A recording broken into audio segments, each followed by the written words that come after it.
Kadipaten Purbalingga dulu diperintah oleh Adipati Kertabangsa. Beliau mempunyai seorang putra bernama Raden Kaligenteng. Pada suatu hari, Adipati Kertabangsa memanggil putranya untuk menghadap dan mengatakan, "Nak, karena usiaku sudah semakin tua, aku berniat menyerahkan tampuk pemerintahan Kadipaten Purbalingga kepadamu. Tetapi sebelumnya kamu harus memiliki pusaka Brongsot Setan Kober sebagai syarat dalam memangku jabatan Adipati di Purbalingga.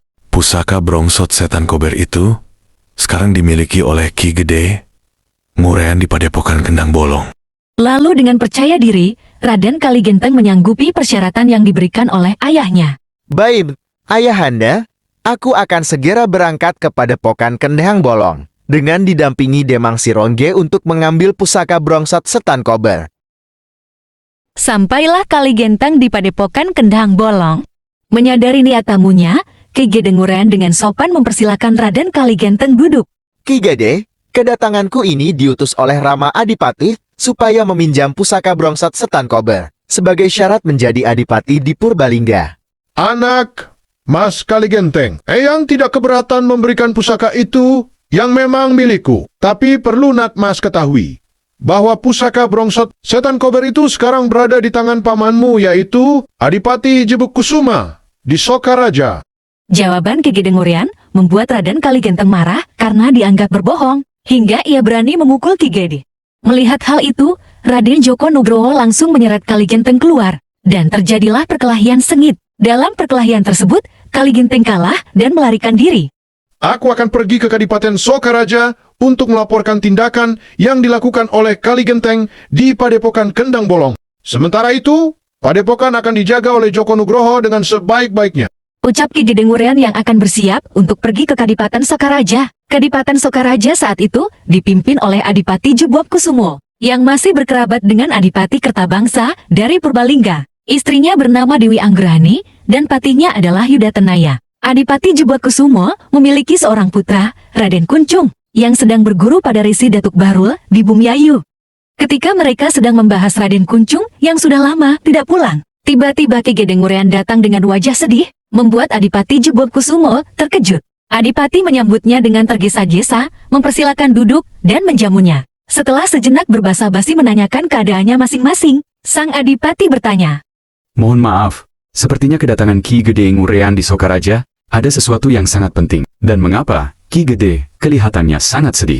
Memang, Kanjeng Adipati, kedatanganku ke sini bermaksud melaporkan atas kejadian yang baru saja terjadi di Padepokan Kendang Bolong.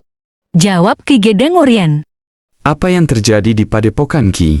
Baru-baru ini aku kedatangan tamu, yaitu keponakanmu, Nak Mas Kaligenteng. Ia diutus oleh ayahnya untuk meminta pusaka Brongsot Setan Kober sebagai syarat menjadi Adipati di Purbalingga, menggantikan ramandanya yang sudah merasa sepuh. Aku sampaikan bahwa pusaka itu sekarang berada di tangan pamannya, Adipati Sokaraja.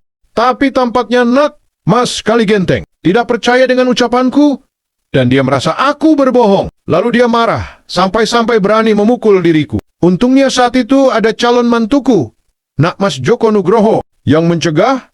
Ulah Mas Kaligenteng. Pertarungan kedua anak itu tidak bisa dihindari, yang akhirnya Kaligenteng dapat dikalahkan dan melarikan diri. Menurut firasatku, ia akan segera ke sini untuk meminta pusaka itu, Kanjeng.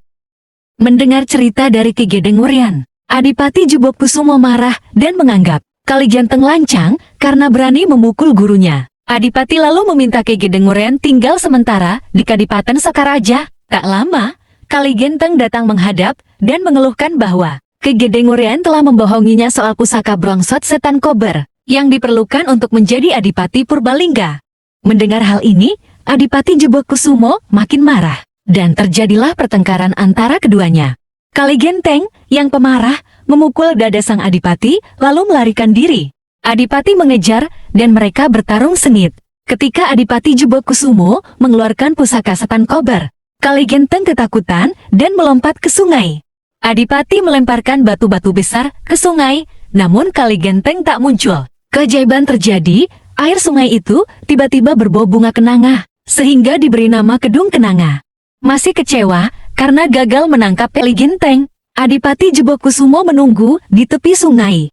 Di Kadipaten Purbalingga, Adipati Kertabangsa menerima laporan dari Demang Sirongge yang sebelumnya disuruh Kali Genteng kembali ke Purbalingga karena ia sendiri akan ke Sokaraja menemui pamannya, Adipati Jebokusumo, untuk menanyakan kebenaran pusaka Brongsot Setan Kober. Saat Demang Sirongge belum selesai memberi laporan, Kali Genteng muncul dan menceritakan peristiwa di Padepokan Kendhang Bolong, dan Sokaraja berharap ayahnya akan membela. Namun, Adipati Kertabangsa justru marah besar dan memukulnya habis-habisan, hingga akhirnya kemarahannya diredakan oleh Demang Sirongge. Karena Kali Genteng dianggap bersalah, Adipati Kertabangsa menghukumnya. Ia tidak boleh keluar dari dalam kesatrian selama 40 hari dan hanya boleh menghadap jika dipanggil. Raden Kuncung, putra Adipati Jebokusumo, telah kembali dari menuntut ilmu kepada Resi Datuk Bahrul di Bumiayu. Kenapa ayahanda tidak berada di Kadipaten? Raden Kuncung bertanya pada ibunya. Secara panjang lebar diceritakan peristiwa yang terjadi di Kadipaten Sokaraja, sampai terjadi perselisihan antara ayahnya dengan Kali Genteng. Mendengar penuturan ibunya itu, Raden Kuncung lalu mohon izin untuk menyusulnya, dan sekaligus memberi bantuan kepada ayahnya. Adipati Jebokusumo menunggu kemunculan Kali Genteng di tepi sungai. Kedatangan putranya, Raden Kuncung, membuatnya sangat senang dan terharu. Raden Kuncung berniat membantu ayahnya dengan menangkap Kali Genteng sendiri. Ia terjun ke sungai dan berenang dengan gesit seperti pelus. Kebanggaan Adipati Jebokusumo terhadap putranya membuatnya memberi nama sungai tersebut Kali Pelus.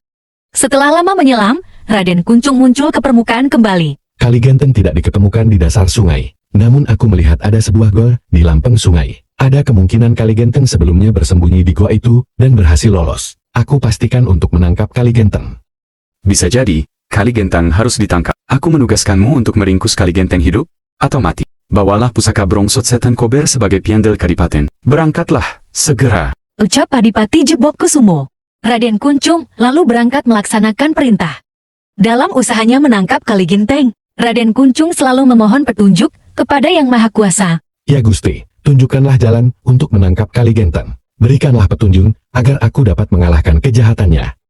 Pada suatu ketika, ia mendapatkan petunjuk bahwa untuk menangkap Kali Genteng harus menyamar menjadi dalang Jembulung atau disebut dalang Macakandia dengan nama Kiwi Korosandi. Tempat Raden Kuncung mendapatkan petunjuk atau wangsit sekarang menjadi nama desa yaitu Patemon. Artinya di situ ia memperoleh wangsitnya. Raden Kuncung diperintahkan menuju desa Watu Kumpul. Sementara itu, saat menjalani hukuman, Kali Genteng mendengar kabar tentang keramaian pembukaan pasar anyar di Watu Kumpul. Meski tahu ayahnya tak akan mengizinkan keinginannya untuk pergi tak terbendung. Tanpa sepengetahuan ayahnya, ia bersama Demang Sirongge menyelinap keluar menuju Watu Kumpul untuk bermain judi, madan, dan kegiatan maksiat lainnya. Sesampainya di Watu Kumpul, mereka disambut meriah oleh Ki Lurah. Di desa itu juga diadakan berbagai acara, seperti jatilan, ronggang, dan pentas dalang Macakanda. Dengan sombongnya Kali Genteng berkata, Hai Ki Lurah, aku datang ke sini sebagai wakil dari Adipati Kertabangsa. Terima kasih Gusti Pangeran telah sudi datang ke desa Watu Kumpul ini. Dan mohon maaf, apabila jamuan yang hamba suguhkan tidak begitu mewah. Ki Dalang, bisakah kau memainkan lakon babat Sokaraja Purbalingga? Tanya Kali Genteng meminta kepada Dalang Wicarasandi. Tentu saja, Tuan Muda, saya senang hati memainkannya. Bagus, tapi aku ingin kau memainkannya dengan benar. Jika lakon ini meleset dari alur cerita, tidak apa-apa. Tapi jika lakon ini benar-benar sesuai dengan aslinya, aku akan memberimu hadiah yang setimpal. Ki Dalang Wicarasandi mulai membawakan cerita babat Sokaraja Purbalingga dari awal hingga akhir dengan akurat. Para penonton kagum dengan kepiawaiannya, namun Kali Genteng justru marah. Ia merasa dipermalukan karena semua tingkah lakunya dibeberkan dalam lakon tersebut di hadapan umum. Kali Genteng lalu menyeret Ki Wicarasandi keluar dari pelurahan dan dengan lantang dia berkata, Siapa engkau? Mengapa engkau berani mengungkapkan jati diriku di tempat umum? Aku adalah Raden Kuncung, putra Adipati Jebokusumo dari Kadipaten Sokaraja, yang diberi tugas untuk menangkap Kali Genteng. Tak mau menyerah begitu saja, Kali Genteng melawan. Dan terjadilah duel sengit antara mereka. Pertempuran berakhir ketika Kali Genteng terkena pusaka Setan Kober dan berubah menjadi seekor naga. Naga itu kabur. Sementara, Raden Kuncung kembali ke Sokaraja untuk melaporkan kejadian tersebut. Di Kadipaten Purbalingga, Saat Adipati Kertabangsa bersiap menghadiri peresmian Pasar Anyar di Watu Kumpul, seekor naga besar tiba-tiba muncul di pendopo. Naga itu merebahkan diri di hadapan sang Adipati dan menangis, meminta belas kasihan. Siapa kau? Kenapa minta dikasihani? Aku Kali Gentang. Aku terkena pusaka setan kober sewaktu melawan Raden Kuncung, putra Adipati Sokaraja, di Watu Kumpul. Maafkan aku karena telah melanggar larangan ayahanda untuk tidak meninggalkan kadipaten selama 40 hari. Mendengar penuturan itu, semua yang ikut mendengarkan merasa bersedih dan terharu. Namun bagaimanapun semua ini sudah terjadi. Nak Kali Genteng, semua ini sudah terjadi sebagai akibat dari kelakuanmu sendiri. Namun, bagaimanapun juga, engkau tetap putraku. Namun, dengan wujudmu yang sekarang ini, tidak mungkin engkau masih tetap di kadipaten. Apabila engkau ingin kembali sebagai manusia, maka kau harus diruat dan bersemadi di Gunung Sikasur, sampai Yang Maha Kuasa memberikan pengampunan dan mengabulkan permohonanmu. Demang Sirongge, yang dianggap gagal mengasuh dan menasihati Kali Genteng, dijatuhi hukuman untuk meninggalkan Kademangan dan tinggal di Gunung Jimat sambil menjaga Kali Genteng yang sedang bertapa. Dengan perasaan duka, naga jelmaan Kali Genteng dan Demang Sirongge meninggalkan Kadipaten Purbalingga. Meskipun merasa sangat kehilangan, Adipati Kertabangsa akhirnya menerima takdir. Ia pun memutuskan pergi ke Kadipaten Sokaraja untuk meminta pertanggungjawaban dari Adipati Jebobkusumo. Sekarang beralih ke Kadipaten Sokaraja yang pada saat itu, Adipati Jebobkusumo dan istrinya sedang dihadap putranya yaitu Raden Kuncung.